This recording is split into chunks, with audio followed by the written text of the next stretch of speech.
you.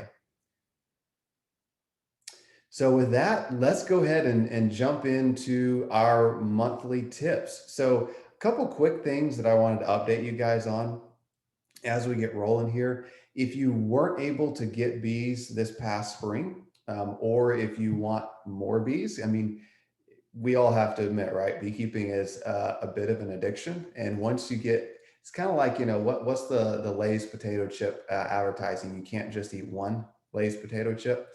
Well, with bees, you can't just have one beehive. And once you get one, then you've got to have two, and then you've got to have 10. So if you want more beehives, if you need more beehives, then we are now selling summer bees, and we'll be selling these June through August, and they are complete hives, brand new equipment, full boxes of bees.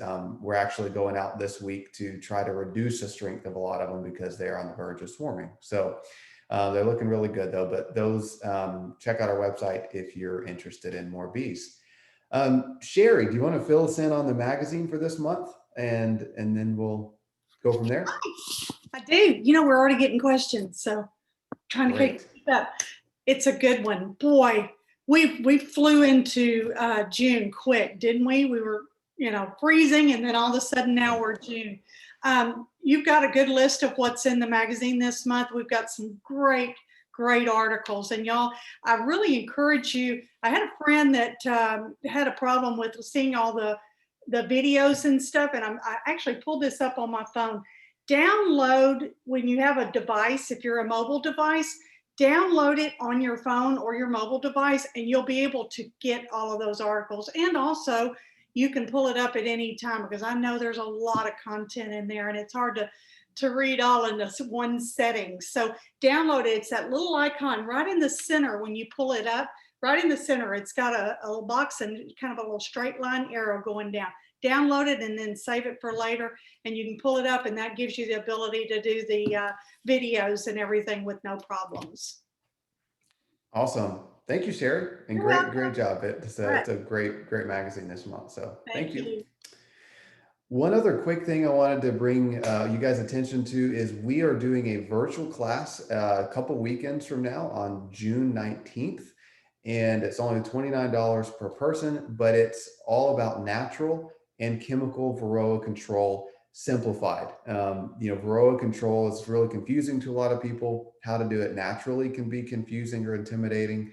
And so we're going to take a couple hours and talk through how to control Varroa mites, no matter if you want to go completely natural or chemical.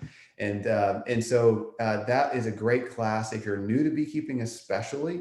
But even if you've been keeping bees a while, and then we're going to be talking about this more later tonight, but you've got to have a strategy of some form to control Varroa mites if you want to keep your maximum number of hives alive. And so this presentation on June 19th will be just discussing, a wide variety of topics, and we will record that. So if you can't attend on that date, you can go ahead and purchase a ticket, and then we email the recording out to all the attendees afterwards. So with that, let's jump into the bee yard and see what has been going on with bees. And a couple caveats before we jump into this video. These hives that I was filming earlier, this was actually yesterday I filmed this. These are second year hives. So these aren't first year hives. These are second year, more established hives. And we're going to look at several of them, and it's going to give you a great flavor for what's going on. These bees are located in North Texas. However, I will say that I operate a lot of beehives across the country, but we also have a lot of bees in Southeast Texas and some in Central Texas, and I'm seeing the exact same thing. So right now, what I'm about to show you in this video, I am seeing it across the board in the state of Texas for better or worse. So I'm going to go ahead and share that, and let's take a look. Hey, welcome to the bee yard. So today I'm actually taking this video from the Collin County Sheriff's Office detention facility. So Texas Bee Supply, we partner with local correctional offices and sheriff departments and get beehives on their property, teach the inmates how to keep bees, and let them harvest honey out of their very own beehives, and then the inmates are able to eat that honey kind of as a fruit of their labor, and then hopefully provide them a hobby or career path once they are released. So that's where I am today. We're going to take a look at several of these hives that have honey supers on them. We're going to check out, do they need another super? Is it time to harvest honey? What's going on in the brood boxes with all the rain that we've had? And so we're going to dive in and take a quick look. Okay, so let's take a look at this hive. This hive has a deep box for a brood nest and a medium box for a brood nest. Then we've got our queen excluder, and then we've got a medium honey super. So it just has one medium honey super. And this hive was a little bit on the weaker side when we supered it about 2 weeks ago, and we've had pretty much non-stop rain. I know you can't see me, but we've had pretty much non-stop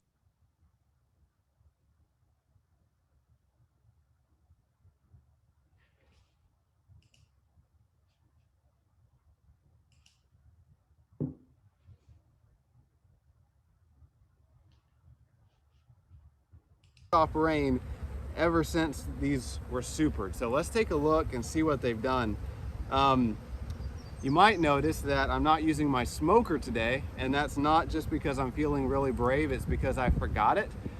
And so I never recommend going into beehives without your smoker, but it's the first beautiful day we've had in several days, and these are actually our golden Cordovan bees. And as you can see, even though I don't recommend this, they're incredibly gentle even without a smoker. So all right, so here's what we got going on. Look at that. So there is some fresh nectar stored in this frame. If you look on the other side, you can see the same. So we've got fresh nectar stored in this frame. So I'm going to kind of just do a quick look through here and see what's going on. And it looks like I've got several frames full of nectar. Now they're not capping anything yet. I mean, you can see that they aren't capping it at all. And so this is not anywhere close to being ready to harvest, because capping it is one of the indicators that it's ready to harvest. Not the only indicator, as we'll talk about later this evening, but it's certainly an indicator. So this hive has, this frame's full too. I'm gonna say out of the 10 frames in this box, 2, 4, 6, 8, yeah, out of the 10 frames in this box, I'm gonna say they've got about 7 of them full of fresh nectar. So I am gonna go ahead and put a second medium super on top of this hive, because you know, if we can get a couple more beautiful days, they'll pretty much have this super full. So, you know, once this super is 80% full, I'm ready to add my next box. And if I have a box of comb, I'm just gonna put it right up on top of this super. If it's a box of foundation, I'm actually gonna put it between this box of comb and the 2 brood boxes. And if having that comb closer to the brood nests will help them draw it out faster. One other quick thing I want to note, this hive has 10 frames in the honey super. I like to just put 9, and so what I'm actually going to do is I'm going to take one of these frames, I'm going to take this 10th frame out and remove it, and then I'm going to evenly space all of the frames that are left. And that's going to make the bees draw out those combs up here in the super a little bit wider, and that's going to make it easier when you're trying to get the cappings off of those frames of honey when it comes time to extract. Now we only do this in the brood, we only do this in the honey supers. We do not space out frames in the brood nests. In the brood boxes, we push all the frames tightly together. In the honey super, it's good to space them all out, give them a little bit more room. Okay, let's take a look at this monster hive. So you can't see down to the ground, but it's actually got two deep boxes for its brood nest. It's got a deep of foundation that we added about 3 weeks ago. And then it has a medium with honeycomb that was empty as well that we put on. So it's got 2 deeps for its brood nests. There's another one down here. So there's 2 brood nests. a deep for a honey super, and a medium for a honey super. This was an incredibly strong hive, and so we're going to take a look and see what they've done in the past 2 or 3 weeks. Now, if there's still a lot of flowers blooming, I don't recommend harvesting honey until the flowers stop blooming. I usually just keep on adding boxes. And so, you know, this is being filmed in early June, so it's still too early to pull honey. And so as these hives are filling up with honey, as the top box gets 80% full of honey, I'm just going to keep adding boxes until around the 4th of July, when we'll harvest all of this honey. So this top box is pretty much empty. I can see there's a lot of bees in it, but there's not a lot of weight to it. And that's a great way to gauge how your bees are doing as far as storing supers or storing honey, is just to lift up on the box a little bit and get a feel for how much weight there is. So let's check in this deep honey super.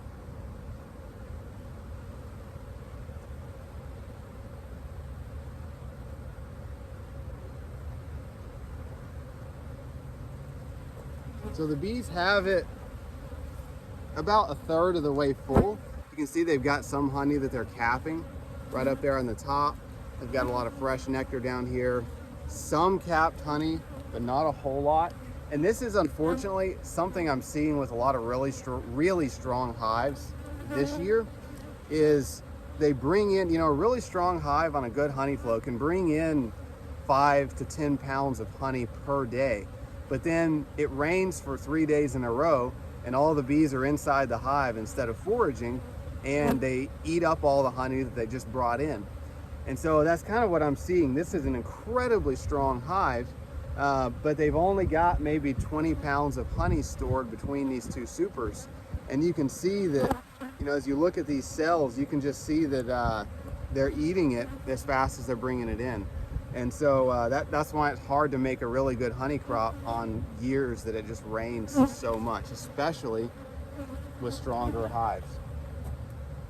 So this hive, you know, they've got this deep box, which I said was foundation. It's not. It was I lied. It was honeycomb.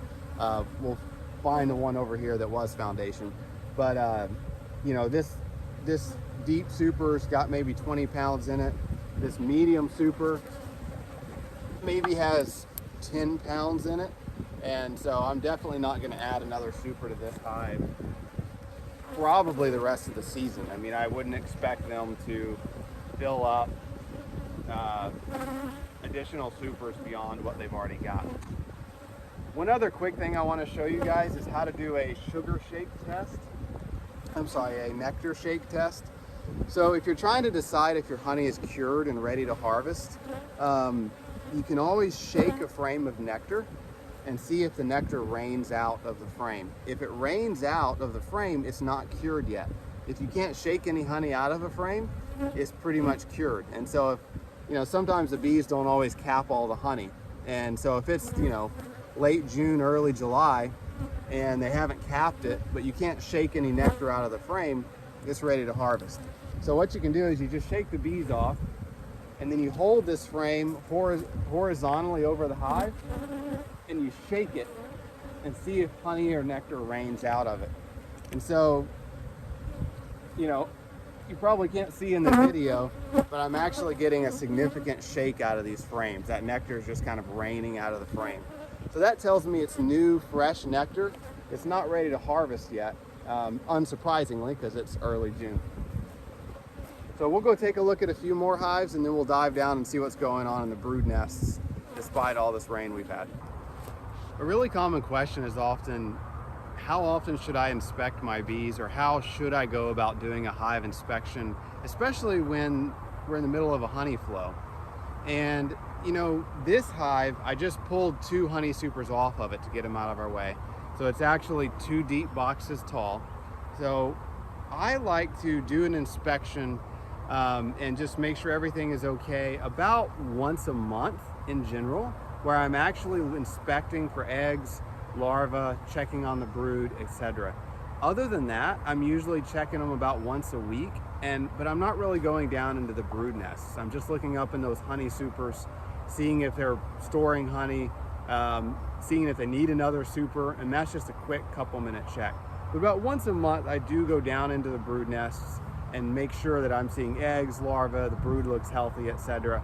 Or if they aren't storing anything at all up in the honey supers, that's a clue to me that something could be wrong, and then I go down and inspect down in the honey supers.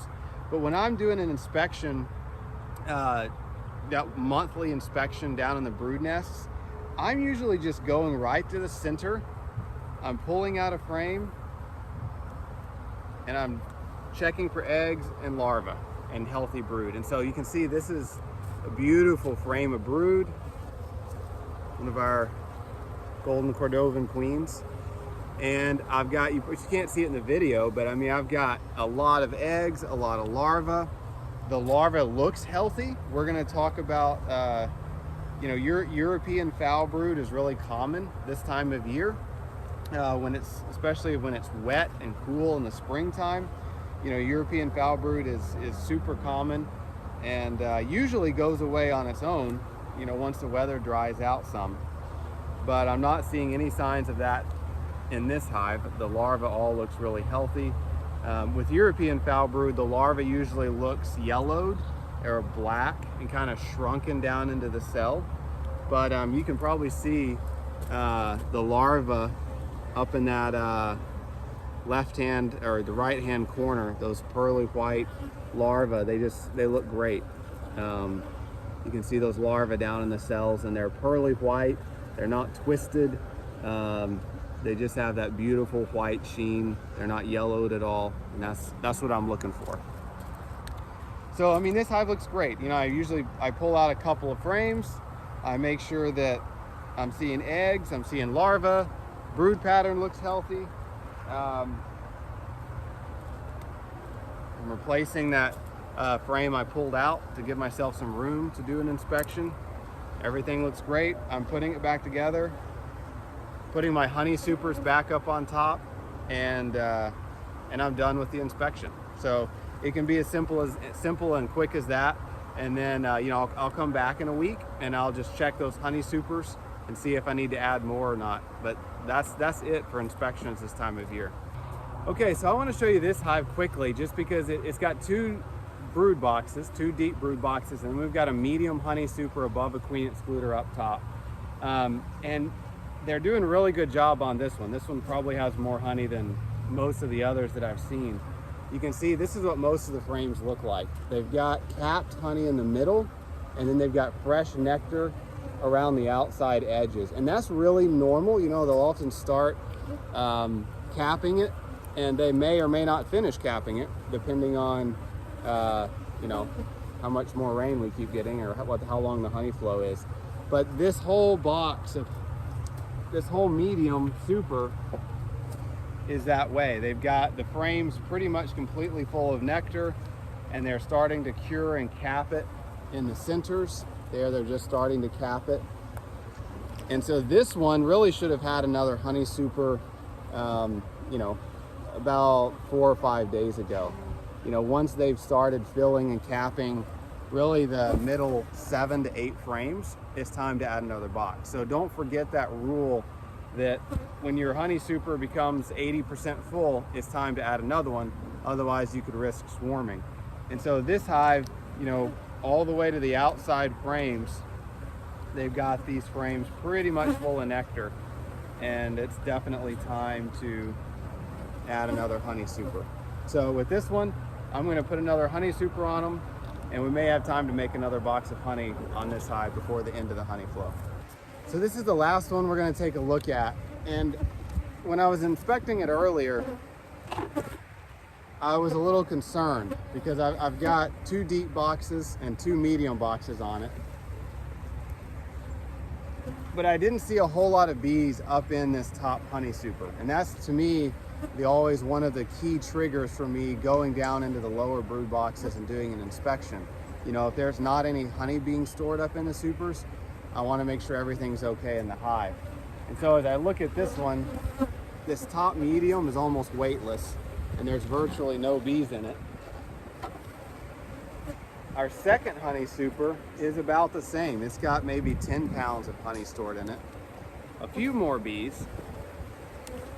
But I really want to see these honey supers, you know, decently full of bees. Otherwise, you know, if I've got 1 or 2 honey supers on and they've been on for 2 or 3 weeks and I'm checking them and there's not really any activity going on up there, then I'm going to go down and do a quick check down in the lower hives.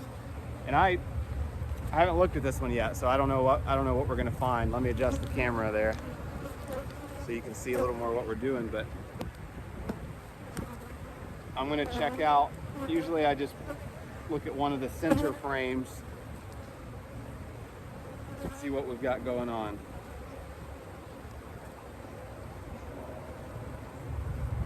So interestingly,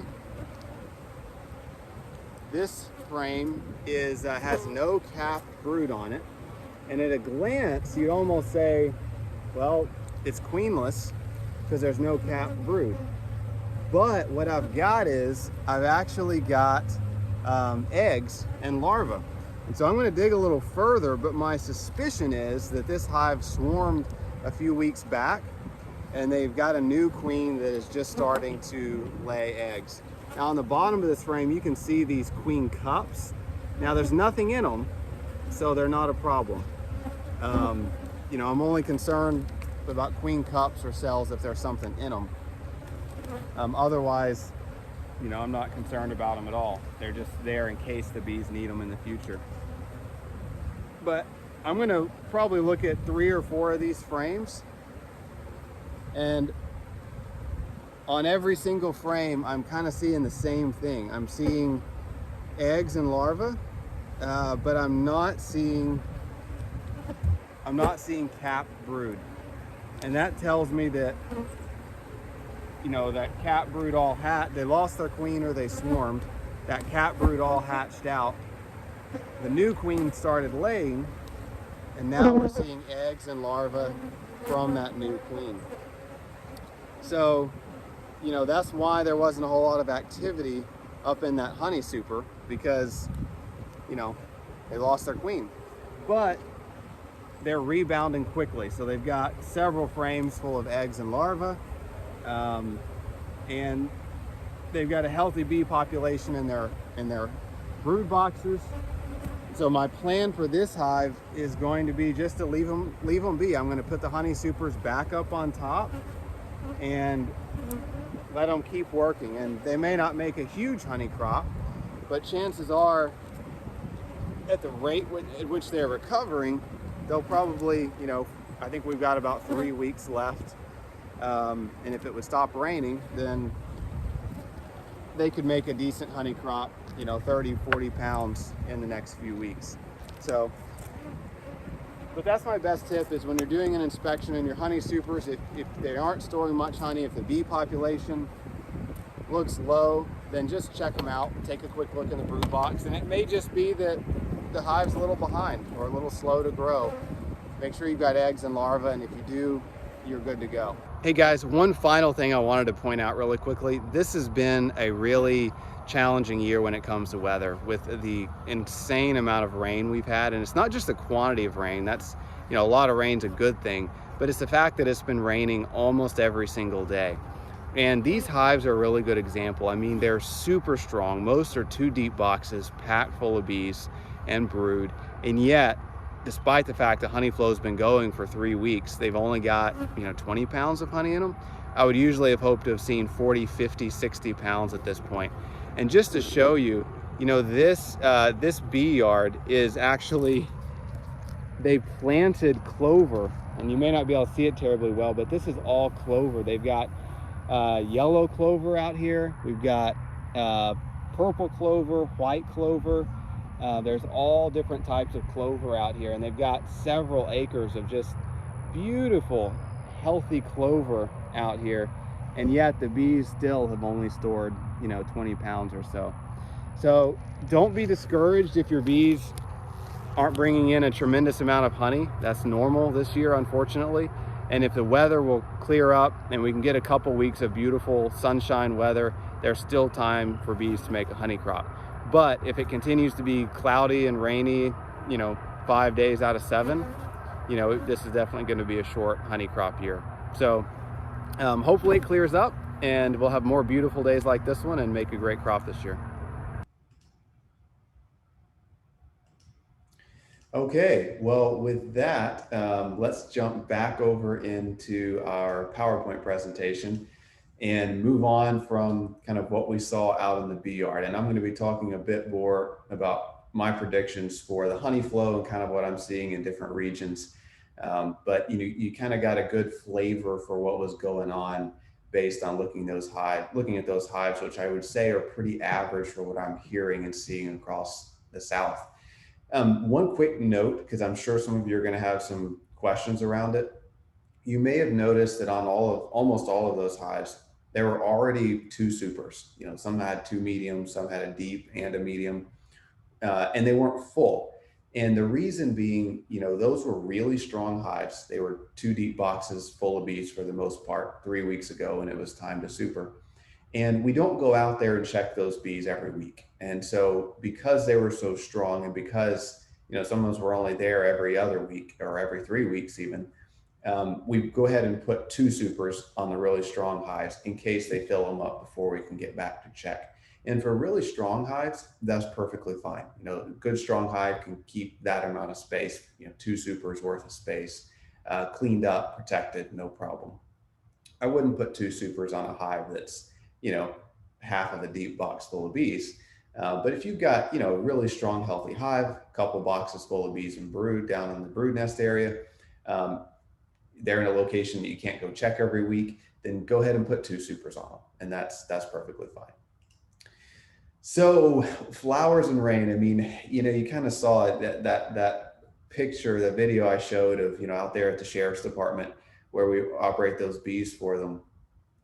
They did such a good job, and they have so much beautiful blooming clover, and clover is one of the best nectar producing plants, and yet they still weren't bringing in much honey. And so what's happening is we're getting in this cycle of it rains once a day, and that rain is washing all the nectar out of the flowers.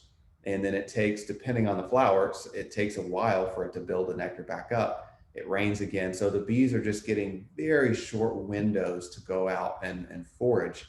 And so, all the flowers are still blooming pretty prolifically across most of the state. They're looking good. They're hanging in there because they've got all this moisture. The bees just aren't able to get out and forage. And so, like a huge crop in Texas, of course, is the tallow crop. The Chinese tallow tree, in a lot, in Southeast and East Texas. And depending on, if you're, far South Texas, kind of close to the Gulf Coast, that those areas are really going to wrap up their tallow production in the next 7 to 10 days. A little further north, North Houston area, or further east, they've still got a good 2.5 weeks at least left on tallow. So, check out that weather forecast. I mean, I'm sorry to say, but I mean, man, looking at the weather for Southeast Texas over the next week, I mean, it's just like rain every single day. North Texas, North Texas and Central Texas, it's looking a little better. We've had a couple nice days. It's supposed to start raining again tomorrow, but next week looks promising. And so, if we can just get a week of sunshine, like I said in the video, the bees can bring in, a good healthy hive can bring in 5 to 10 pounds of nectar in a day, depending on what area you're located in. So it doesn't take long, but they've got to have some really nice dry days. So we'll see. I mean, if we've got about 3 weeks left, here's my prediction. There's still time to make a crop, but it's got to stop raining. And I'm also seeing that yields are incredibly sporadic, even in the same exact regions. I mean, I've talked to beekeepers, and I've got bee yards 5 miles apart. And in one bee yard, they've made 60 pounds. And in the other one, I'm feeding because they aren't bringing any honey in. And so, and that's not uncommon to see on years with wild weather like this, where you just have some pockets that are doing incredibly well, some pockets that are doing absolutely nothing. And so we're kind of not seeing that widespread good weather and honey flow that I like to see. We're just not seeing that, and interestingly, usually when I produce honey in Southeast Texas, I usually produce, 80 to 100 pounds per hive is often what we hope to produce. And they're sitting at about 25 pounds on average with only another week or so left in my region. And in North Texas and Central Texas, I'm usually happy to make 40 to 50 pound average. And, they're sitting, 10 to 20 pounds right now. So I wish I had better news. Not super positive right now, but if the weather clears up, we could still see a great resurgence of a honey flow. And the nice thing is, with all of this moisture, it should stretch the honey flow a little longer than normal. I think we could see a nice nectar trickle until the 4th of July in a lot of areas, if it doesn't get too hot and dry all of a sudden. So kind of dovetailing right into that, current conditions, the honey flow began in most areas of the South around 3 weeks ago. Some areas it's just now starting, but in most areas, 2 to 3 weeks ago, it really got started. And of course, that's when we've had the most steady rains over the last 3 weeks. And, like I mentioned, hives are ranging from needing to be fed to having 10 to 20 pounds plus on them. And I'll talk about in a minute, how to know if your hive needs to be fed versus, when you need to stop feeding. I wanted to show you this little map real quick. This image you see here. This is the United States drought map. And this was about 40 days ago. And this bar that's swiping to the left is showing what it is today. And so you can kind of see from 40 days ago, Texas was in quite a bit of drought, to now you kind of see today, almost the whole entire state is completely out of drought conditions. So just kind of goes to illustrate that, yes, we are seeing a lot of rain. We also operate bees up in North Dakota. So if you look at that dark red blob up there, you can say a prayer for us that we get some rain, because, in most areas in North Dakota, it's borderline total crop loss. So, okay, so I want to launch a real quick poll while we're talking about honey and how much honey your bees have brought in. So the question is, how much surplus honey have your bees stored in their supers to date? So 0 to 10 pounds, 51 pounds plus. I should have put who's got 100 pounds on their hives. We'll all want to move our bees into your area if you've got 100 plus pounds. But I was just curious. I mean, again, we've got hundreds of people here, and so let's see, kind of across the South, mostly Texas, what are we seeing as the overall average? So a lot of folks, about half of the results are in. It looks like 64% are showing 0 to 10 pounds to date. 22% are showing 11 to 20 pounds. About 8% are showing 21 to 30, and then a couple percent are kind of showing in those higher brackets. So 0 to 10 pounds is the clear winner here. I mean, the vast, 60% more or less are seeing 0 to 10 pounds in their hives to date. 21%, 11 to 20 pounds. So you're not alone if your bees aren't making a ton of honey right now. We're seeing that everywhere. Okay, I want to, in light of that, if this is your first year in beekeeping, I want to talk a bit about first year versus second year hives and what the expectations are. And I'm not going to spend a lot of time on this because we've talked about it before, but just a reminder, your goal your first year of beekeeping is to get your bees to fill up and draw out comb in your 2 brood boxes. I typically recommend having a deep box and a medium box, or 2 deep boxes for your brood nests. And it takes bees a lot of time to fill up and draw out and expand in and fill up those 2 brood boxes. So that's your goal year one, and that might take all summer, especially on a year like this, where they aren't able to forage a lot. They're just not growing at the rate that I'd like to see bees grow in a lot of cases. And so, be patient. Your first year, get those brood boxes drawn out. And then year 2 is when you can hopefully make a much better honey crop because the bees are starting so far in advance. And I tell people all the time, even if your bees die this winter, you're still so far ahead because you got all that drawn out honeycomb. That is gold in the beekeeping world. And so, buy a package of bees next March and dump them in that previously drawn out equipment in the honeycomb, and they'll just grow like crazy. So year two, like I said, that's when you're able to make most of your surplus honey crop. And this is all especially true, painfully true, on a year like this is shaping up to be. Quick side note here, and this is, I think, actually especially applicable because 60% of you say your bees aren't storing much honey. So how do you take care of your hives during a honey flow if they're not really bringing much nectar in? So most years, feeding isn't necessary in May and June because there's enough of a natural flow coming in that they don't need to be artificially fed.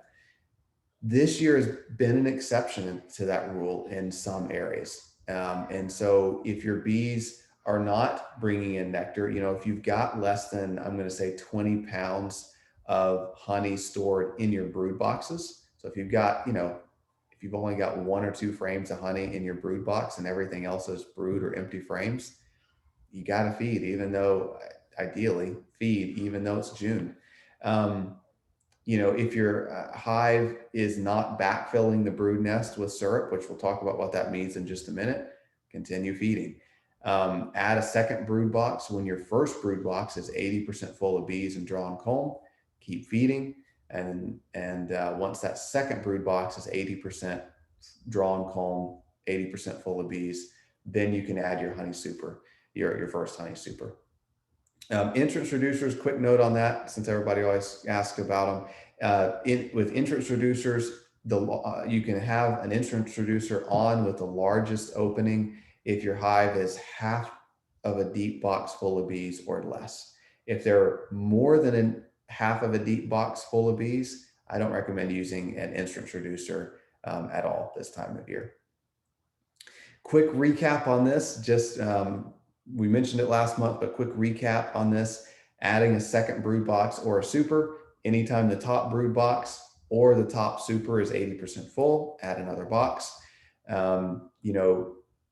Hopefully you've already added supers, you're checking to see if you might possibly, if you're lucky, add another super.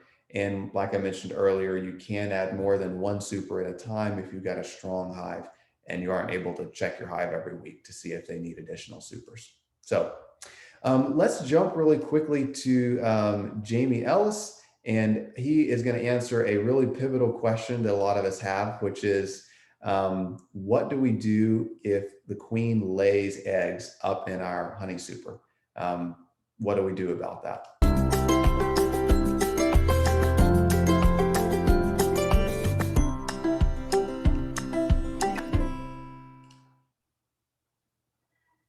A lot of beekeepers do not use queen excluder. So the words queen excluder simply means that wherever you put that thing, a queen can't go through. So if the queen's in the bottom box and there's an excluder, she's excluded from the uppermost boxes.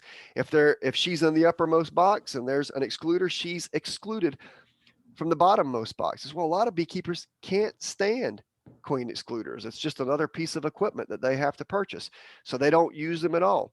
And in those cases, and I would argue that's probably most commercial beekeepers, for those beekeepers, queens have free reign in their entire hive.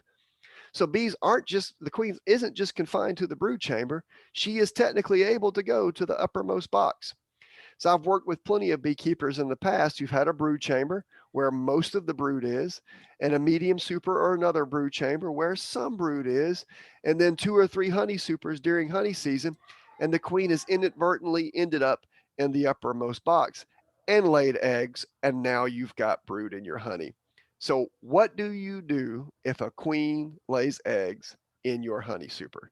Number 1, don't sweat at all. You can still extract that honey. That's why you pass it through a filter, right? If for some reason you're extracting those combs and eggs and larvae and pupae get slung out, it will not make it through the filter and you'll be okay. Number two, a lot of beekeepers, if they see that their frames have brood in them, their honey frames, they will uncap the honey, but if it's capped brood, they won't uncap that. So only the honey slings out. And again, you're going to say, well, eggs and larvae don't occur in capped cells. They will sling out, but again, that's why we have filters. So I don't really worry about having brood in the honey supers at all. But I will tell you what I do to stop it from happening in the first place. I use excluders. Now, it is important that you hear me say this. It's an important caveat. I'm not telling you you should use excluders. I'm not telling you you shouldn't. It's a purely management decision. There are no right or wrong answers related to queen excluders. I'm just telling you what I do. I use excluders so that for a couple of reasons. Number one, I want my queen to stay where I know she should be, which is in the brood nest. So if I ever have to manage her, right, if I ever have to find her or replace her, I know where I have to look for her. And the added benefit of that is number two, which is I don't get brood in my supers. But if I do get brood in my honey supers, I don't lose any sleep. It will filter out and it will be okay.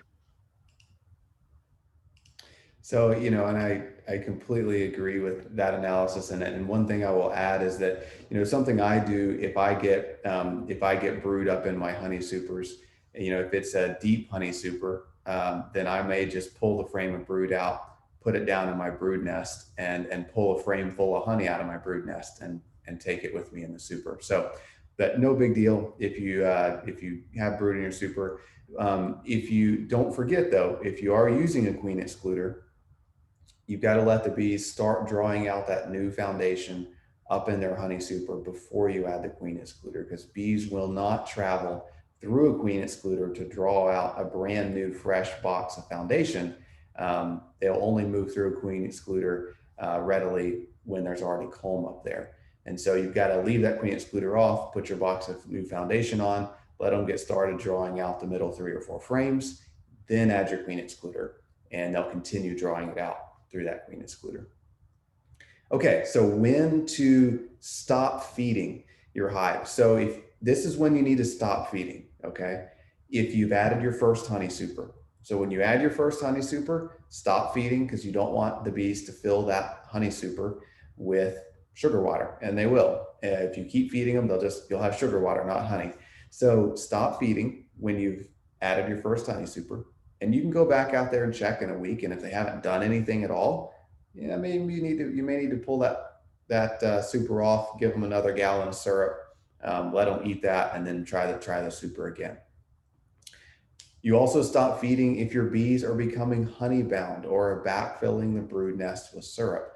And I'm going to show you some pictures of that in just a second. But essentially, that's if they're being fed so much and they're running out of room to store that nectar or that syrup, and they're filling up the brood nest with syrup instead of leaving room for the queen to lay. That's a great sign that, hey, you need to back off on the feeding. And again, I'll show you pictures in a minute on that. You can also stop feeding when both of your brood boxes, your 2 brood boxes, are at least 80% drawn comb and filled 80% with honey brood pollen. If you get to that point, you're safe to stop feeding. So I've mentioned backfilling several times, and essentially that's this picture you can see on the right here. I mean, this is a great example. You've got it's kind of an extreme example, but you've got a little bit of capped brood that you see on this lower left hand side of this image, and all the rest of this frame is nectar or syrup. And this is a frame. This isn't a frame that was on the outside edge of a hive. This was in kind of the heart of the brood nest. Those center 6 frames. Those center frames in the brood nest, especially in that bottom box, should always be at least 2/3 or more open space for the queen to lay. If they're filling all that open space with stored syrup, the queen doesn't have anywhere to lay, and you'll eventually start weakening your hive. Now, backfilling occurs naturally in late fall and to a lesser extent in the summer. As brood rearing naturally slows, the bees kind of start shrinking down that brood nest area and shrinking down the area the queen can lay on each frame. And they do that by filling it with syrup or honey. So that's a natural occurrence in those months, in late summer and fall. but we don't want to see that this time of year. And so it can occur if a hive is being overfed in the spring. It's especially common in hives with smaller population. And by smaller population, I'm saying less than one deep box full of bees, since they don't have enough labor force to use all that syrup to draw wax, or they don't have enough brood to utilize all the syrup. And so they don't want to let that syrup just sit in the feeder, and so they'll start filling it up in the brood nest. The solution is simple. Stop feeding for a week or two till they start, opening space back up for that queen to lay. And then you can just slow the rate of feed after that. Instead of giving them a gallon every week, cut the rate of feed in half until the hive starts growing a little more and they can better utilize that syrup. The only other caveat here that I always recommend you check up on is make sure you're seeing eggs and larvae in your hive, because bees also start backfilling the brood nest if they're queenless and they've got nectar or syrup, because they go, hey, we don't have a queen, she can't lay anyway, may as well fill up this space with something. And so if I see a hive that's doing a lot of backfilling in the brood nest, I do always make sure I'm seeing eggs or larvae or my queen, to make sure that they're not doing it because they're queenless. And if they do have a queen, then I'm just going to reduce down the rate of feed so that they don't keep filling up my brood nest area. These pictures, this is normal. This is what I want to see. And I love this picture on the right. You can't see it in the picture because it's small, but this center area on this far right-hand picture, this is all eggs and larvae. And you can see how the bees they're bringing in a lot of nectar or syrup, because you can see on the outside edge, you can see that glistening nectar in all those cells. And yet they have left space for the queen to lay. The picture on the left is the same. They've kind of got this whole center area of the frame left open for the queen to lay, even though, as you can see on the outside edges, they've got a lot of honey. That's what I'm looking for. That's what I want to see, is even if they're bringing in a lot of honey or you're feeding them a lot, I still want to see those open spots with brood, eggs, larvae in the center 6 frames or so in my brood nest. And if I'm not seeing that, filling it all with syrup, I'm going to reduce down that rate of feed. So I'm going to kind of hit a couple different rapid fire topics here before we get to James and Sherry in a few minutes. And James and Sherry are going to be talking about harvesting honey. I'm going to hit 4 or 5 sort of random but timely topics quickly. A big question this time of year, especially on a year like this where it's rainy and cool, is, hey, my bees seem like they're just growing really slowly. Why aren't my bees growing faster? And so I want to kind of run over with you some of the key areas that I look for if I have a hive, or look at if I have a hive I feel like isn't growing at the rate I would like for it to. First thing I look at is queen health. And the way I analyze it is, I go through and look at the frames of brood. Does she have a good pattern? Does the larva look normal? Is it twisted and yellow or dead larva, like I was mentioning in the video, which we'll talk about European foul brood in a minute. Does the queen have a good brood pattern? Did she lay eggs in the majority of the cells, or does it look like a shotgun blast? That capped brood looks like a shotgun blast. It's just spotty. She missed a lot of cells. If it's that spotty shotgun pattern through the whole hive, I'm going to requeen that hive. If they have a consistent good pattern, they've got eggs and larvae that look healthy, then I look at, okay, how much food do they have available? Because if they don't have enough food, they can't grow. The bees are really good at regulating their population and their brood, depending on how much food they've got coming in. And if they've been trapped inside for 3 weeks and there's no nectar hardly coming in, they're not going to want to grow. They're going to say, hey, we can't grow because we don't have food coming in to support additional population. And that's where some supplemental feeding can be helpful to encourage them to keep growing. So, if they're not growing much, make sure that, you're feeding them and they've got, ideally 20 pounds or so of worth of honey stored in the brood nest. By the way, a deep frame completely full of honey is about 7 pounds of honey. So that kind of gives you a gauge. I'm looking for, 2 to 3 frames of honey, at least in the brood, full of honey in the brood nest this time of year. I also, if I have stronger hives, I will take frames of brood from my stronger hives, nice capped frames of brood, shake all the bees off of it, and then I'll put it in my weaker hive. And I do this all day long this time of year, or any time of year really. And I call it, it's called equalizing your hives, and it's why it's so advantageous to have more than one hive, because you can, transfer brood from those stronger hives to the weaker hives and boost up their strength. It's a great, great practice. I was going to show a video on this, but we're a little short on time. It's on our YouTube channel. So if you go search our YouTube channel, we've got a couple different videos on fixing weak hives and adding brood to hives. Conversely to the amount of food available topic that we talked about is, if a hive is honey bound and backfilling all the brood nests with syrup, they're not going to be able to grow quickly either. So you kind of want to check for both extremes. If they're backfilling, filling the brood nest with syrup to the point where the queen doesn't have anywhere to lay, that's going to slow them down on growth too, just like not having any food will. Then the last two that none of us really want to hear, but is the most common culprit for bees not growing like we want them to, is weather and us not being as patient as we should be. Weather has a huge impact on the bees and their ability to grow. And sometimes we just have to be patient. If they've got the right amount of food, the queen looks healthy, the brood looks healthy, and they're just still slow, we might just have to be patient. Especially if this is your first year, it may take them 2 or 3 months to fill up both of their brood boxes. Okay, another quick topic I want to jump on, and Tara Chapman's going to do this one for us, is how do you manage small hive beetles? Small hive beetles are always a potential issue. Small hive beetles thrive in humid conditions, and we have certainly had humid conditions. And so I'm going to jump over to Tara real quick and let her tell you how to control small hive beetles in your hive.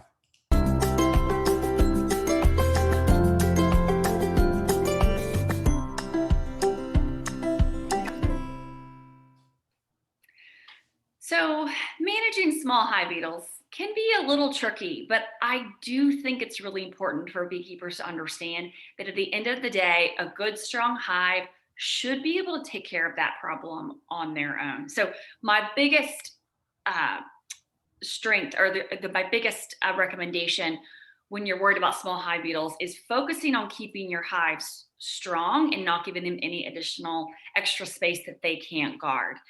That's going to do the best thing for them. Beyond that, I recommend putting your hives in at least 3 to 4 hours sun. Small hive beetle pupate in the soil, so if they're left in full sun, I find that hives do a whole lot better. I'll take full sun over full shade any day here in Texas, which surprises a lot of new beekeepers. And then beyond that, if I am using any sort of traps or tools in the hive, I personally prefer the cloth traps. So you can buy these. They're called Beetle Be Gone is one of the brand names, or you can take the Swiffer sheets, make sure that they don't have any chemicals or scents or anything to them, and cut them to be pretty small. If you're buying the Swiffer sheets, they come pretty big. Cutting just like a 4x4 inch square is plenty. And then putting that wherever you're seeing the hive beetles. The hive beetles will run into the cloth.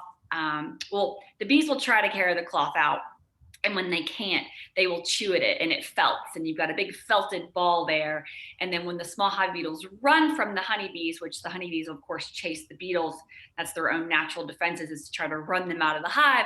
They will run into this felted ball and get trapped. And then you can come out and pull out this big felted ball of dead small hive beetle and throw another one in. But again, keeping your hive strong and several hours of really good sun, I think, are the best points to take away. So there we go. Thank you to Tara on that. I promised to talk just briefly about European foul brood as well, because I'm seeing, unfortunately, quite a lot of that this year, which is totally unsurprising because European foul brood does great in cool, damp conditions. So European foul brood, this European foul brood spores live in pretty much all beehives, and a few things can trigger those spores to multiply and start killing usually larvae. And those triggers are stress. So if you've moved your bees, or if their bees are under stress because they're nutritionally depleted, that can trigger European foul brood, or lots of cool, damp, humid weather also triggers European foul brood. And so it's something that's pretty common in the spring, and it's especially common when we see weather like we're seeing now. Now, most hives usually improve on their own, and once the weather dries up, it gets hot, which doesn't take long for Texas. Usually that clears up on its own. If a hive has greater than 25% of the larva in the hive that's discolored and twisted and yellow, kind of like you're seeing these pictures here. So if more than 25% have that, then I do a couple different things. I use Pro-DFM, which is a microbial probiotic, and I put that in the hive. And then I also give that hive syrup with Pro Health essential oils. And we sell both those products if you need them. And I use those personally all the time if I'm seeing European foul brood. And that usually is enough to clear it up. Now, if that still doesn't work, then the next step is Apogard, which is a thymol-based Varroa mite treatment, but it actually works decently well at helping rid a hive of European foul brood as well. The last case, worst case scenario for clearing European foul brood is terramycin, which is a type of antibiotic that you can put in the hive. I do not recommend it. I would only do that if it's a last resort to save your hive if all else fails. So, but I am seeing it this year. Don't confuse European foul brood with American foul brood. American foul brood is 10 times worse. And if you read about it in the literature, that's when you've got to burn all your equipment. But it is incredibly, incredibly rare in the South. I mean, I have been keeping bees for almost 20 years now, and I have never seen it in a hive in the South. I've seen it a few times, like in, Wisconsin or Minnesota, or, cooler, damper areas. And even up there, it's very rare. So odds are you'll never see it. It's rare. But we do sell, and any bee supply company sells a little test kit. It's like a $15 test kit. You can bring it out into your bee yard, put a larva in this test, shake it up, put a little dripper on a slide, and it'll tell you whether you have American foul brood or not. And so before you go burn a hive, or if you suspect you have European or American foul brood, you can buy one of these disposable $15 tests, and it works. There's one for European foul brood, one for American foul brood. Then you can get an absolute diagnosis right out in the bee yard using those tests. Okay, so I think this is one of my last slides before we jump to James and Sherry, but I do want to mention Varroa mites. So if you treatment window is closed for most treatments, if you also want to harvest honey. So don't be going out treating your bees for Varroa mites, obviously, while there's honey supers on your hive. There are some products that are approved to use while honey supers are on the hive. And honestly, I don't even like to do that. Even with things like HopGuard or Oxalic, which are very natural, I still just don't like putting them in my hive when I've got honey supers that I'm going to eat honey out of. So I try to steer clear of that. If I've got a hive that has more than, maybe this time of year, more than 4 mites per 100 bees, and I feel like I'm going to lose this hive if I don't treat, then I'll pull the honey supers off, put them on a different hive, treat that hive, and kind of give up on making a honey crop that year. But begin developing your action plan for how you're going to control Varroa mites, because as soon as you harvest your honey, that's when you've got to treat for Varroa mites. And we're going to talk a lot about this in the July webinar, but July and August are when those Varroa mite levels peak. And so you've got to have an action plan in place for what you're going to do after you harvest your honey. It's the most common cause of hive death in the United States, especially for new beekeepers and small scale beekeepers, is Varroa mites. So June 19th, as I mentioned earlier, June 19th, we've got that virtual Varroa management class.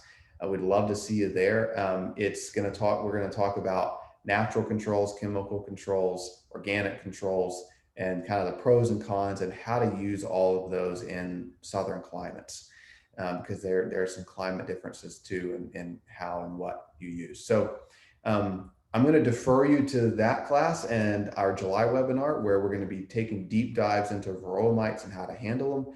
In the meantime, do some research, check out our YouTube channel, and begin deciding how you're going to handle Varroa mites. Okay, with that, James and Sherry, I'm going to let you guys take it away, and I'm going to jump over and answer any questions that you guys have in the Q&A box, and we'll go from there.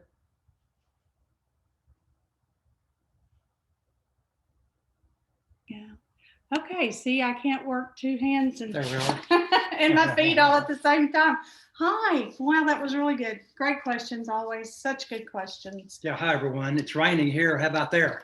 Wherever you are, I think it's raining. It's raining Throughout the country, throughout the state it's anyway. Raining. It's raining. No doubt that's going to impact our nectar, our honey stores, but we're good beekeepers and we'll make the best of it and maximize what happens. We used to do a class called Maximizing Honey Production.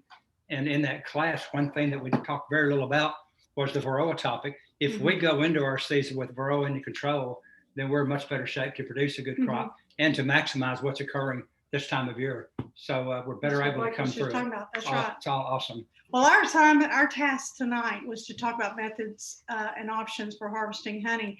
And it was so ironic because Blake and I, we talk often, but we don't talk about details on presentations truly at all. And he happened to do his filming of his live bee yard in the bee yard at the prison system up there. And look at the picture that I put on this slide. That actually is that same program. And it's a wonderful program. Texas Bee Supplies is thrilled to be a part of helping the inmates learn about that. But that's what that young fellow there is part of that system. And that's good. That's awesome. So moving on. Moving on. How many of you caught that Blake said we should be able to extract by July 4th?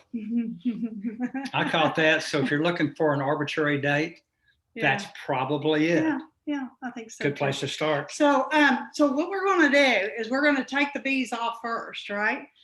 We got to remove the bees from the frames. Yeah, and there's lots of ways to do that depicted from this slide. The method that we like most, and that in our respect, is the easiest and the fastest. It is. Easy is our bill name. Is the fume board.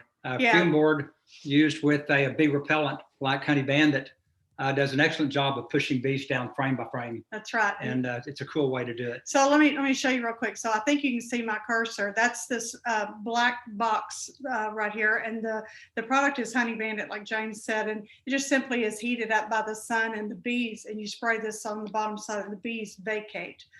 The other method is a brush. Literally, you just brush the bees off. It's kind of like herding cats, but it works pretty well. If there's not that many bees on the frames anyway. So normally there's not, but an interesting tip that we can give you is that I think most of us know that our cells are tilted when our bees build it. It can be 13 to 16 degrees, depending upon how level the colony is. If we brush into that, then we're driving our bees into that cell. We need to brush away from that tilt. That's what you call a fun fact, isn't it? Yeah, we don't want to brush our bees into it. That's right. I think that's interesting. He read that the other day. This that I'm pointing at here, bottom right, that's called an escape board. They take time, about 24 hours, but some folks love them. The bees can get out, but they can't get back in. So when you're trying to vacate your bees from their honey supers, this is an option. That top right, I bet, and no one knows what that is. It's a leaf blower. Really and truly, you could use leaf blowers. We've done that to finish off boxes. It's kind of comical to me. I wrote a story in the magazine that just came out yesterday, and you ought to read it because it has each one of these listed out in details. But there's a little slow-mo video on there about using a blower, and it's kind of funny. If you want to see a honeybee shake its head and go, what just happened? What was that? Use a blower. Use a blower. It really doesn't hurt them. All's well with it. One thing you did not see there? What? That was a smoker. We Oh, do yeah, not drive bees off of honey super frames with a smoker that's true. unless you want to have barbecue tasting Ooh. honey. Yeah, And I don't like that. No, it's not good. So the next thing you want to do is check the water content. And I got out our little handy dandy. This is called a refractometer. When I was new at beekeeping, I called it a refractometer. I'm not a lot more advanced People now. laughed when she did that too. They did. But this is an easy tool. You want your honey to be at 18.6-ish. I used to say between 18 and 19%, but that's really 18.6 is your go-to mark on that. And this tool is very easy. It comes with instructions. They all do. And if you don't have one, ask another beekeeper or the store, the Blue Ridge store or the Dayton Huffman store may have one that you could bring some honey and do a test. But it really is important to keep that water content at that level, because if you don't, if it's too high, then your honey could ferment, and everything we're fixing to talk to you about extraction kind of could go down the tubes.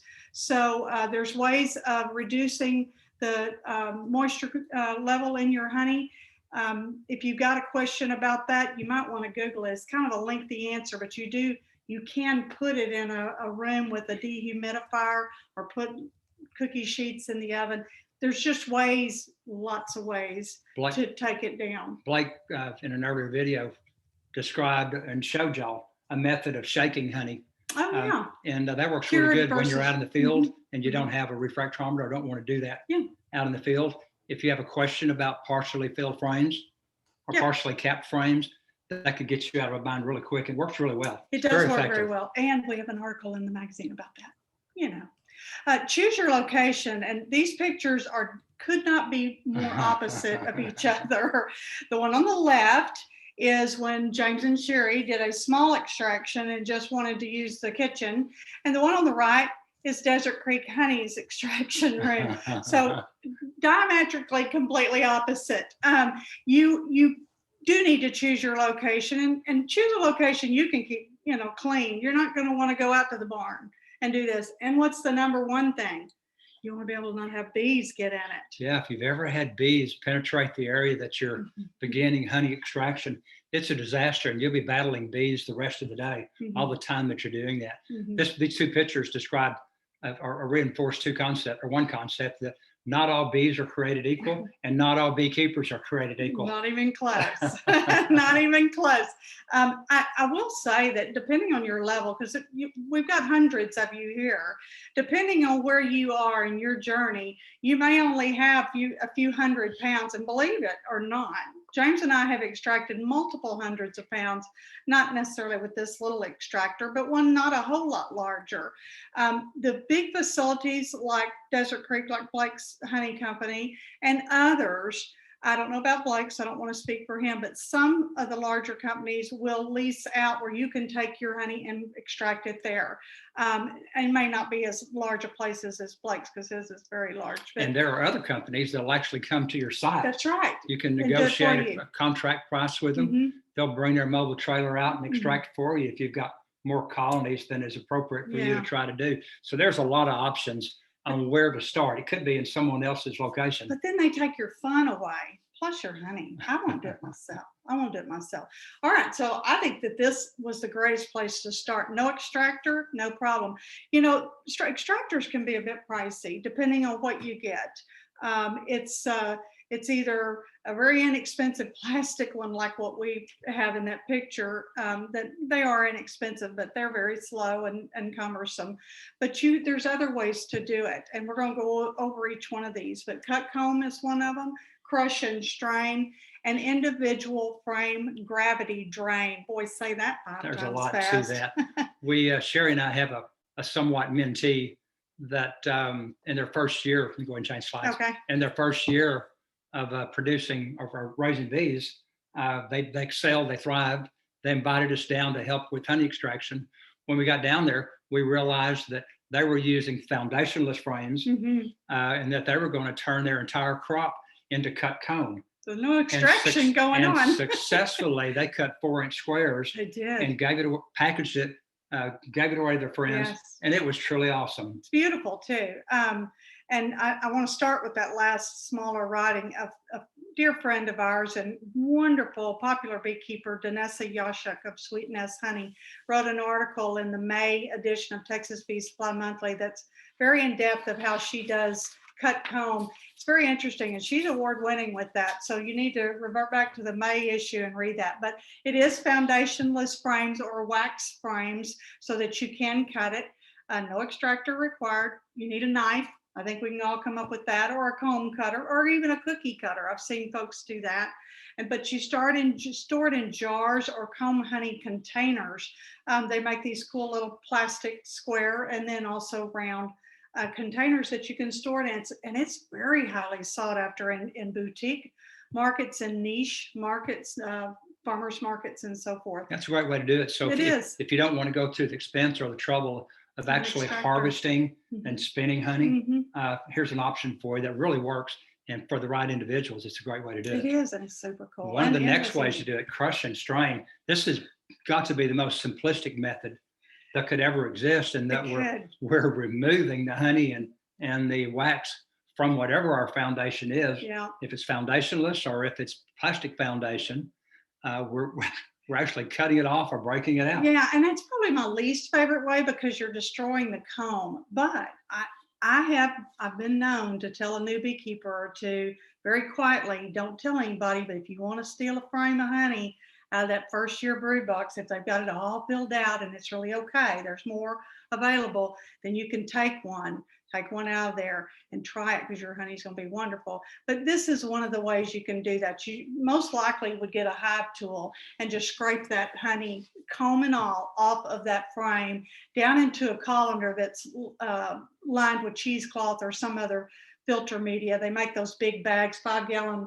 You used to use them, 5-gallon paint bucket bags. It work very well. They're kind of an open weave where it's not really filtering, it's more straining. If I were scraping, I'd scrape it into a bowl or a bucket, not a colander. Well, a colander. Colander sounds pretty sophisticated. It isn't. And you put it has holes in it, and then you put that over a bucket because you're going to let it sit overnight. You can sit there and squeeze it out, and I've done that, but your hands are going to cramp up. Maybe you're younger than I am, but your hands are going to cramp up. So if you'll let it sit overnight in that colander that James doesn't want to use, it will literally, most of it will drip out and it'll be fine. And next morning, you're going to gather up that filter media and then you're going to squeeze it. And there's a lot less to squeeze out if you wait till overnight. But know that you're probably going to have to do additional straining, because if it's cheesecloth or very open weave, with all that wax that's involved in it, with this method, you're probably going to have to strain it again. It's not going to be as clean and pretty as if it had strained. You probably want to go to maybe a 400 filter that we have at the supply store at the store, and just something to filter it out. And we do recommend waiting prior to bottling, because that action of the squeezing really does inject a lot of air into it. So those bubbles need to come out. The residue on the top needs to float off, and it's not in our program, but one great way to remove that residue is saran wrap. Is that what it's called? Yeah, saran wrap. Not the wax paper, but the plastic wrap.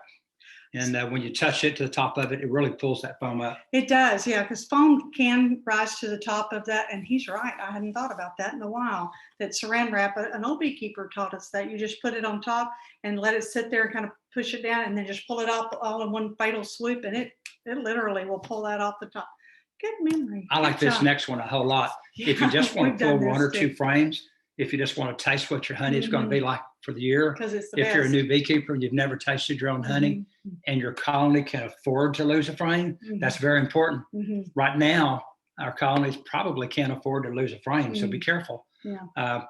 We uncap the frame. We haven't talked about uncapping it yet. So I put some tools on there. That's coming up really close. Right there. So let's talk about those tools real quick. Let's uncap our frames. So we've got a knife. It can be a bread knife or a hot knife, or they call them a cold knife.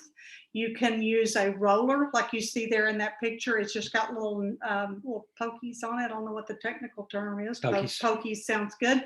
And it's like a paint roller, and you just roll it up and down. Or you can use a capping scratcher where it just scratches the surface of the cappings. any of those methods will work fine to decap that honey frame. The secret to gravity drain method is to turn that frame upside down. Top of the frame needs to be on the bottom. And why is that? I can hear somebody saying, because James said that those honey cells are tilted at 13 degrees, and that's right. So if we decap it and set it on a cookie sheet and it's like this direction, where's the honey going to go? It's not going to fall out. You've got to turn it where that cell is oriented down. So turn that frame upside down on your cookie sheet. It's going to take about 24 hours for it to drain off, but I can tell you one day, James wanted some fresh honey and we had plenty stored back in buckets.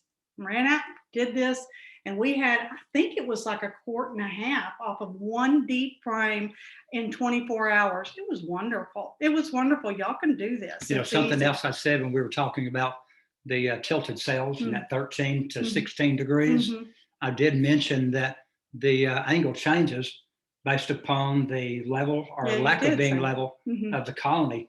If a colony is on a deep tilt, the bees still have to level it up. So instead of being one angle, they'll compensate for how far it's off. So if you ever, it's kind of like a water level. The bees create a honey cell nectar level. And that's smart. They're smart. They're just smart. Well, we're leading ourselves up to what is obviously the most common method, and that's the extractor. And we just thought we'd use this cute little plastic two framer for that picture right there. So extractors are kind of a big deal. It's and I'm not good at pronouncing these words, so my husband's going to use. Well, the word that Sherry doesn't like to say is tangential.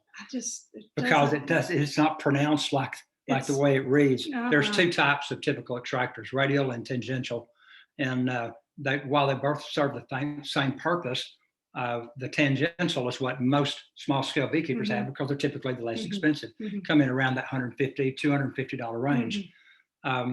The radial, the other style, is much more expensive, but it takes everything all at once. It extracts both or slings the honey out of both sides during the initial spinning. Whereas on the tangential, you have to flip it over. It spins one side and then you have to turn it to the other side. So as you grow in your number of colonies and your amount of honey to extract increase, you end up going potentially to a radial, and it does speed the operation up quite a bit. But those are the two basic styles. It's a drum with a spinner internal. It can be manual or it can be electric. Right. We love the manual. Ooh, we've had electric. We've had electric too. We bring the grandkids over for the manual. We do.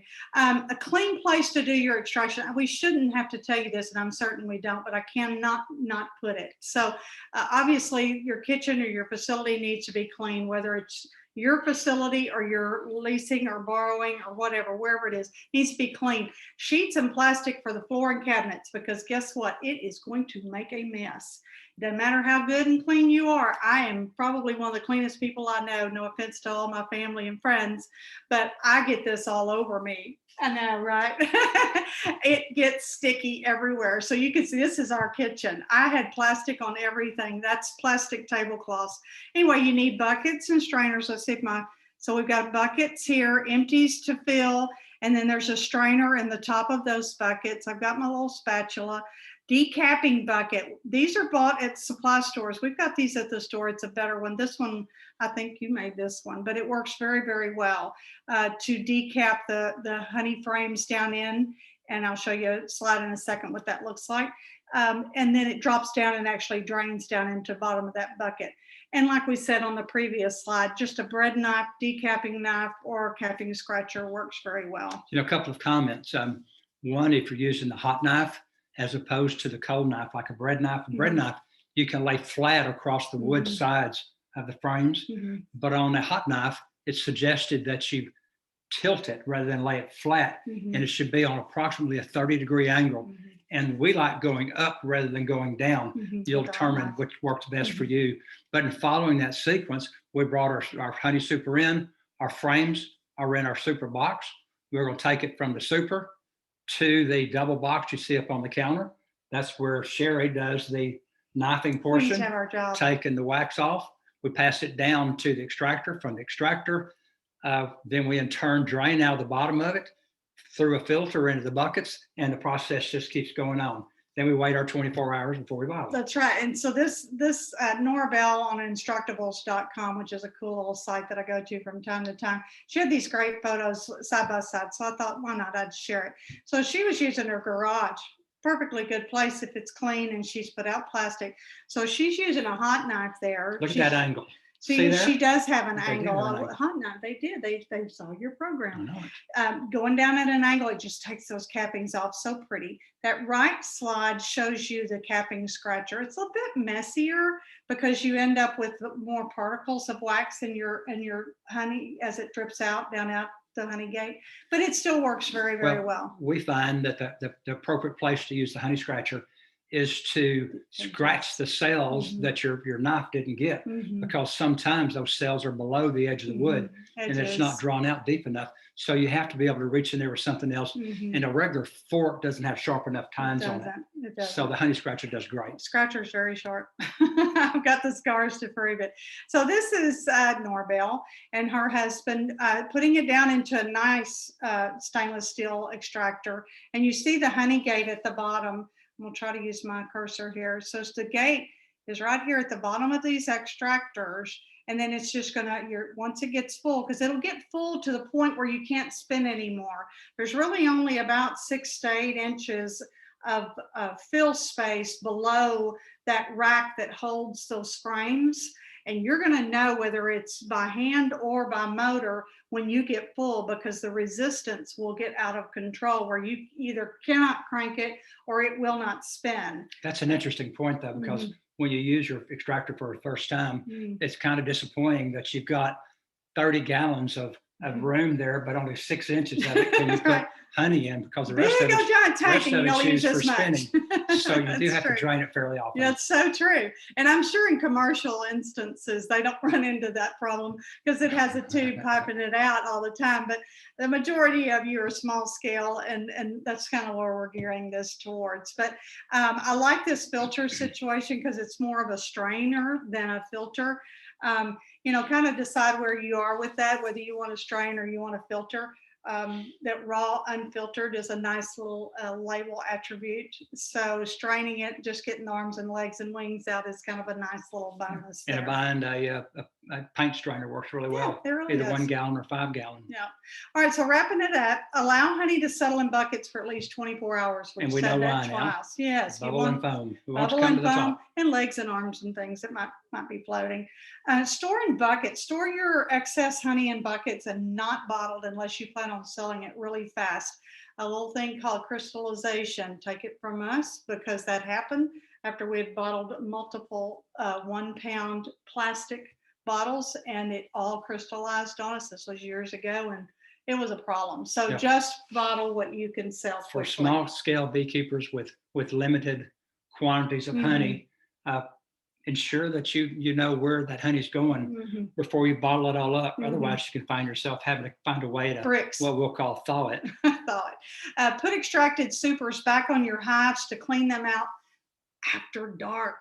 It's really important. We're going to get into this really deep in the July issue of the magazine and also of the July webinar. But we're going to put those extracted frames back on the supers, the bees that they came from, after dark. You don't want to do that during the day, because if you do, you're going to create a robbing frenzy that's like no other. So do it after dark when everybody's in. They'll clean it out overnight and everybody will be happy. It's all robbing's one of those things that it's easy to start and almost impossible to stop. Very difficult. So it's a great tip there. Always do it at dusk or after dark. And it doesn't matter which colony the supers go back on. Just ensure that the colony has room to store it if it's not the original colony. There you go. Store supers in the freezer or with paramoth. And I put Blake's video on our YouTube channel. Blake's got a very good in-depth how to store honey supers using paramoth. It's a good product. It's packaged for this use. It has directions, plus Blake's very good at explaining it. So check that out, because you do want to store them. Don't put them in your garage, because I can tell you bad things happen. little creatures like roaches and wax moths and things like that are going to come in, and they're going to ruin that beautiful honeycomb that's going to be ready for next year if we don't take care of it this year. It sure will. Even small hive beetles can find their way in there. Place wax cappings, and I didn't learn this till later. We were beekeeping for several years before I learned. Put the wax cappings out away from your bees and let them clean them out. And you end up with this powdery, wonderful, clean wax cappings that those of you that are crafty, like to make lip balm or even candles, takes a lot, but it truly, the bees will clean it out for you. You don't have to do all this squeezing. That top picture is of our capping bucket there. If you sit there and squeeze all that out, it's just a mess and your hands are cramped. So. I like to take the cappings in a small extraction, and of all things, put them into a pantyhose bag. And then I go out to the garage or in an isolated area that the bees are not going to bother it. Right. And I hang it up. I squeeze it, compact it into like a bowling ball. Right. And then every day or so, I go out and hit on it with my hive tool. I think it's an aggression. And just moving around. And it's amazing the amount of honey that comes out of that. You can also use a double boiler to get the honey out of it. Sure. Or you can like Sherry was saying, let the bees clean it up. Clean it up. Either way. All right. So last slide. Join us July 1st. Our July webinar is on July 1st. And we're going to talk about post-harvest care, because it's not just a matter of getting the honey. There's real important things that we have to do with our bees. Probably the most important time of the year of what to do for your bees after you harvest, storing your honey supers. We're going to go in depth with that and much, much more. So we're probably going to be harvesting around July the 4th. Yep. Sherry's birthday is right in there somewhere. Don't tell anybody. I'm not going to tell anybody when. And what is the last thing that we're going to do after we extract? Blake finished up his program with it. We're going to address Varroa. Oh, yeah. We started with Varroa. We're going to end with Varroa. And that now our colonies are the most vulnerable that they'll be all year. Mm-hmm. So let's clean them up. That's right. Back to you, Blake. Thank y'all for staying. Thank you, guys. That was fantastic. I loved hearing that. I learned several things. So thank you, guys. Just wrapping it up, everybody. So, we've already prefaced the upcoming meeting several times in July. It's going to be a critical one. If you have questions between now and then, shoot them to us at help@Texas Bee Supply. We're trying to forever evolve these webinars to make them more interesting, more varied, better and better speakers. You can't get better than James and Sherry, but you're probably often tired of hearing me talk so much. And so we're not going to share all the details yet, but in July, we'll be announcing some new variations of this webinar that'll make it even more exciting. And of course, be on the watch out for a follow-up email from us that'll have the recording. By the way, I usually post this recording on YouTube and on our website the evening after we do the webinar. So that'll pop up there pretty quick, but we'll also email you the link, and we'll also link to, in that email, all the products, videos, TBS monthly magazine, etc. So with that, I'll see you in July. And don't forget that July is the most critical management month of the year. I know that's a bold statement, but I believe it. So make sure you tune in July if at all possible. And we're talking about taking care of your bees after you harvest their honey, Varroa mites, summer care, etc., which is a big deal in the South. So with that, if you've got any more questions, let us know. We'd be happy to answer them. And we'll see you July 1st.